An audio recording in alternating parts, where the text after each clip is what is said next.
Hey guys, welcome to the channel. I kinda miss making things, so I wanted to do something super quick and simple. My first thought was to make yours headband and earrings with whatever I can find at home. So let's get into it. If my audio sounds weird, it's because I'm using a new microphone. The first thing I'm working on is the headband slash headpiece. I'm gonna use some paper, gold paint, chopsticks, felt, and a glue gun. I do use some clear tape later on. The only additional things for the earrings are paper clay, baby wipes, and my special mixture. So I'll start with the headband first. It's basically a gold headband with roses and spikes on either side. The first thing I need to make are the roses. I don't plan for this to be super durable, and I also want it to be flexible, so I just use paper.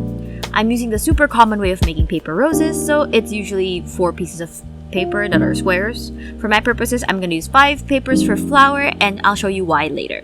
It also wouldn't hurt to paint some extra ones as well. I have this square pad of blank papers that I paint gold on both sides. I made this on a whim, so I didn't have time to get any other materials, but also there is no way to get any metallic papers where I am that can also be shaped into what I need for this. The paint I have is Sakura brand in antique gold. It's really reflective, but it's also pretty sheer, so I need to paint more layers. For these, don't feel pressure to make it completely opaque. It's fine to have some more sheer parts. Just make sure that the edges are also colored and try to cover as much as you can with the paint and time that you have. It took me a few hours to do this, so I'll just skip to when all the papers are dry and done. To make the petals, you just fold the paper in half, then in quarters, then into a triangle by folding across the diagonal.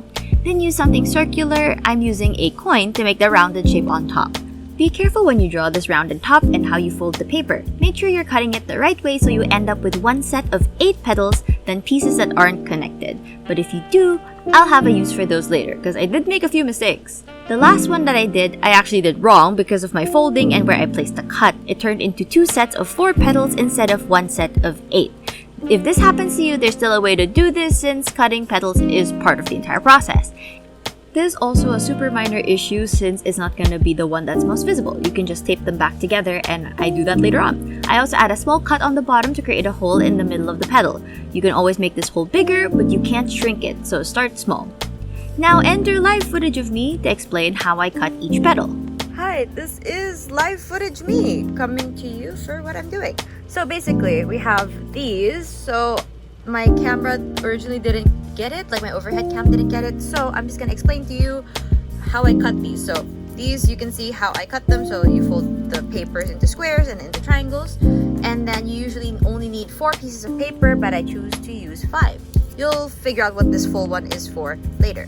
But basically, you get one of them, you cut the one part out of it, then you cut 2 parts out of it, then you cut 3 parts out of it. The problem is, this is the correct way. The problem is I cut this wrong of how I cut the round part on top. So basically it turned into these. Like, this is the other mistake that I made. But basically you have a full one with like 1 removed, 1 with 2 removed, 1 with 3 removed. I'm gonna fix this and glue this part here, and then one that's only half. And then you're just going to kind of roll them into circles. And that's what I'm gonna do. By rolling them, I mean connecting the edges. I was supposed to use a glue gun for this for strength, but I find it too big of a risk with paper that doesn't have a huge overlap. So I'm using normal clear tape for this instead for safety and for convenience. You just meet the 2 ends that had a cut in the middle and join that with tape. With more petals missing, you can get a more steep cone shape. This craft is pretty welcoming if you make a mistake since the layers hide a lot of the crimes. I prefer taping it on the outside to make it easier, and that tape shouldn't make too much of a quality difference as long as it's not on the edges of the petals. It's gonna get harder to make the petals meet each other evenly, but even if they're not perfect, just try to make them into a vague cone shape. For the singular petal, you can use a stick to help it curl. I'm using the end of a rat tail comb. It doesn't have to look super clean, just roll it up and tape it together.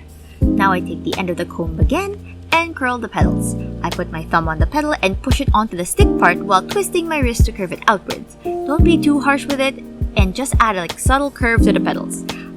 I stop curling on the one with 3 petals left. Through the hole in the center, I'm able to do a mock-up of what it looks like on the end of the comb to see if I curled it enough. To put the roses together, I bring out the glue gun and a plastic surface. Starting with the complete 8 petals, I put it on the plastic surface and added hot glue to the middle, the part where the hole is. I take the next layer and push it so that the hot glue overflows up the bottom of the new layer. And I do this for every layer, making sure that the pieces are connected strongly through all the hot glue connected through all the holes. For safety in smaller areas so I don't burn my fingers, I use a chopstick. This helps me push down the petals without having the glue overflow onto my fingers. The glue is also super helpful since it secures layers onto the plastic surface so it doesn't move around, but you can still pop it off after. The main reason for the extra set of flat petals on the bottom was to give it a base for the headband and the spikes later.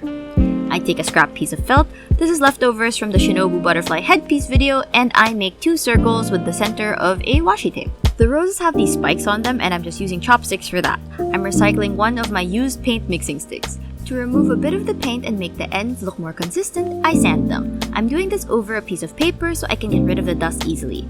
I estimate how long I need the pieces to be and score them with my cutter. I make sure to score them all the way around. I don't have the tools to properly cut wood or bamboo, so I just break them. The score lines just to make sure it's around the size you need. Then I go back to the sandpaper and just make sure I don't have splinters from the broken off parts. Next step is just to paint these. Remember the ends. You might paint the entire thing and realize that the end of the chopstick isn't gold. I use the same time to paint one side of the felt circles. No need to coat it in anything, I'm just doing this for safety and it's not really needed because it won't really be seen. Felt is a cloth so it eats up the paint. Just a quick warning for those who want to paint their felt too, but I just do this just in case it might be seen. Most of the parts for the headpiece is done, so I start with the earrings. I'm getting some baby wipes, paper clay, and a plastic folder. These wipes are pretty dry, so I got my spray bottle as well. To prep the clay, I had to remove a top layer that was already partially hardened because the last time I used this was to make the JoJo earrings. Using some water, I was able to restore some of the middle layers of clay without having to get more of the untouched clay at the bottom. To make the base, I make a log of clay that's as wide as the widest part of the earring. Then I attempt to use a wire to cut the clay in half. I roll one side to make the point. This is going to make the point not symmetrical, but I'm okay with that. I measure them against each other to make sure they're about the same size. I make another thin snake of clay and wrap that around the top of the pointed base. For the next layer, it's going to be a marshmallow shape that I'm laying on the base. It's supposed to have another layer of clay on top that's rounded, but I chose just to add another snake of clay around the top of the marshmallow shape. To connect them all together, I take one of my wires. This one has a flat platform on the end which helps it grab onto the clay and the wire going up. I stick that inside the pointed base and add the marshmallow on top. This is the main base shape. I also store the remaining clay properly so I can use it again next time. Okay, it's actually pretty late in the night, so I'll just try to be as quiet as I can. But I'm not sure if you hear the air conditioner in the background. But basically, this is what the final sculpts look like. So this is one. This is the other one. Since I'm using paper clay that's around like a year old, they're very cracky and also they're very unsymmetrical. So if my camera would focus, you could see how not smooth they are and how uneven this is and how there are gaps between like the marshmallow piece and like the carrot piece. That's what I've been calling them just to make it easier, like just in my head. So what I'm gonna do is I'm gonna, like, it's fine for me for these to be uneven. I just want to be able to smooth these out just to make it easier to paint and kind of blend these two parts a little bit more and kind of hide the wire with how I paint it. So I'm gonna just go coat it with my special mixture.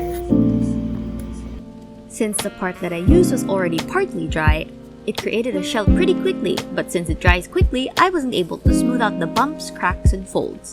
To deal with that, and to prime the surface also really quickly, I mix some of my special mixture. To those of you who don't know, it's a mixture of glue and baby powder, and it hardens into a kind of plasticky feeling surface. Since it's a liquid, I can fill in the holes of the clay and the cracks, but also use the glue to fuse the pointy piece to the marshmallow piece. Using the wire sticking out of the top and stab that into some styrofoam so that it can dry on all sides. I come back to it on the next day to add another coat. I want to do 2 thin coats than 1 thick coat, so there's no chance for the mixture to create a drip that I need to sand later. While I wait for that to dry, time to assemble the headband. While the glue gun is heating, I get some washi tape and mark out where the roses should be. This is based on your head size and where the headband lays on your head, so I'm not going to give exact measurements. But it's generally above your ear, but make sure you leave a bit of space for the spikes. Now around the places where the washi tapes are, I add some hot glue on the inside of the headband and stick the felt painted side up. I have this felt so that I have something to anchor the flowers onto that's not painful like wrapping wire around the headband. Once I have the felt there, I have a bigger surface area to stick the flowers onto. I get more hot glue and put that all around the felt and headband. The bottommost set of petals is gonna be flattened onto the hot glue and the felt. That's the reason why I wanted another set of petals than the usual. It looks great when you look at it from the front, but not from the side since it shows a big gap, but that's not a problem for now. I add some extra hot glue around the base for stability. Little progress update. So we're here with the headband portion. So now we have like the felt pieces that keep it stuck onto the headband there. And then these are where the chopsticks are gonna go, the painted chopsticks for the spikes. The thing is, since these are, very open, you can stick the chopsticks right in, but you don't have, basically you can just kind of glue them like this, and then it's easier to glue. There you go, so I don't block the camera. But it makes it look really barren when you're wearing it. So what I'm planning to do is take the scraps that I threw away, like the mistakes I made yesterday, and then use them as kind of hiding the crimes over here. Maybe putting them over the chopsticks a little bit so that they don't look as barren from the front. But they do look really cool from the side. So look at that, right? It's gonna look really cool from the side. So what I'm gonna do is I'm gonna go test it out. So wear the headband, mark out where I want the chopsticks to go, and then glue them on. After testing the position of the flowers, I look at where I want the chopsticks to be and mark that out with a pencil. The one closer to the front is longer than the one at the back. The way that I measured it was just place the headband on my head, put the chopstick where I think it should be, and mark where it fell behind my ear. And that's different for both sides because people aren't symmetrical. Since it's already marked with a pencil, I can just add hot glue into place. After trying it on, I realized that the ideal place for the back chopstick was just where the headband was, so I just put it as close to the original headband as possible, but just making it shorter than the front spike. I managed to install the kind of headband chopstick pieces, so now you can see inside here because I'm not sure if you saw it on camera, but basically I lined up this chopstick first, which is the front chopstick, the one behind my ear, and then I just figured out where I wanted the second one. So it turns out I wanted it very near where the headband end is when it's on my head. So I just put it as close to the headband part as I could without going over it directly. So I did that for either side. But because it's kind of shaped towards my head, this is going to be different for each of you guys if you want to make this yourself. So you have to just measure it out for yourself, mark it where you want it, and then stick it on. So this actually, because of how my head is actually very uneven. So it doesn't look even right now, but it looks even when it's on my head. And you can see that in the photos I'm gonna put up at the end. But basically, my magnet. I don't know why my magnet rolled forward, but basically this is what it looks like. There. So what I'm planning to do is just addressing this gapping issue. So if I move it this way, you can see if I wear it, you can see that there's a giant gap right there.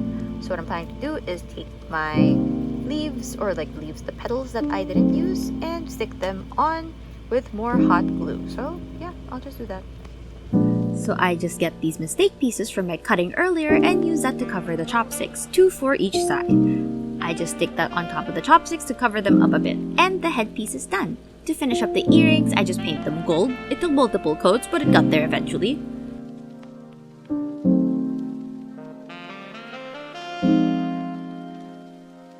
I'm trying to create a new angle for this video, so a lot of things are very out of focus, but basically I take the wire on top and make it into a loop. One of them has a longer wire, so I trim that a bit before I start making the loop.